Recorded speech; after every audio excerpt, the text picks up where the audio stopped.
ગારિયાધાર સરકારી હોસ્પિટલમાં નવા નિયુક્ત ગાયનેકોલોજિસ્ટ ડૉક્ટર ખુશ્બુબેન ચૌહાણે ચાર્જ સંભાળતા જાહેર જનતાને સંદેશો આપ્યો કે તેઓ 24 કલાક લોકોની સારવાર માટે તત્પર રહેશે. છેલ્લા 24 કલાકમાં ડૉક્ટર ખુશ્બુબેન દ્વારા કુલ 7 ડિલિવરી કરવામાં આવી હતી, જેમાંથી ઘણી જોખમી ડિલિવરી પણ સફળતાપૂર્વક નોર્મલ રીતે કરી હતી. હાલમાં માતા અને બાળક બંને સ્વસ્થ છે. જનતાને સરકારી હોસ્પિટલમાં સારવાર લેવા પ્રેરિત કરવાનો પણ તેમનો મુખ્ય સંદેશ હતો. મેં CHC ગારિયાધાર ખાતે અધિક્ષકનો ચાર્જ સંભાળેલ છે.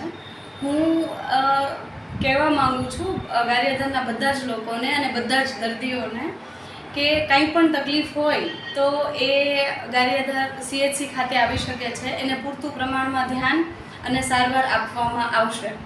બધી જ બહેનોને કહેવા માગું છું કે કંઈ પણ તકલીફ હોય તો એ સંકોચ રાખ્યા વગર ગમે ત્યારે આવી શકે છે, મને કહી શકે છે અને એ પ્રમાણે હું પૂરતું ધ્યાન અને સારવાર આપીશ.